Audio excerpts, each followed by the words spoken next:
यह कहानी एक छोटे से गांव की है, जहां एक लड़की थी जिसका नाम राधा था। राधा बहुत दयालु और बुद्धिमान थी और हमेशा दूसरों की मदद के लिए तैयार रहती थी। उसके गांव के पास एक घना जंगल था, जिसमें कोई भी जाने से डरता था, क्योंकि वहां एक रहस्यमयी पेड़ था, जिसे इच्छा पूर्ति वृक्ष कहा जाता था। लोग कहते थे कि जो भी इस पेड़ के पास पहुंचता है, उसकी एक सच्ची इच्छा पूरी हो जाती है। एक दिन गांव के लोगों ने सुना कि उनका गांव सूखे की चपेट में आ रहा है और पानी का एकमात्र स्रोत सूखने वाला है। गांव के सभी लोग चिंतित हो गए और सोचने लगे कि क्या किया जाए।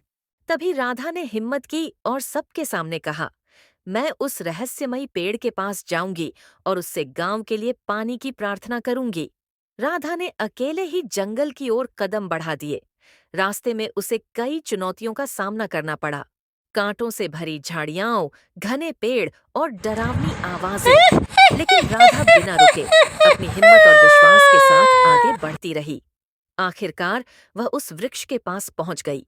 पेड़ बहुत विशाल और सुंदर था और उसकी हर शाखा जैसे किसी कहानी को बयां कर रही थी।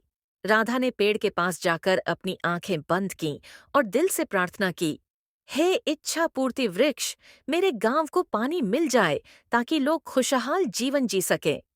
उसकी सच्ची प्रार्थना सुनकर पेड़ की शाखाएं धीरे धीरे हिलने लगीं और एक मीठी सी आवाज उसके कानों में आई, तुम्हारी निस्वार्थ प्रार्थना सुन ली गई है। अब तुम अपने गांव जाओ।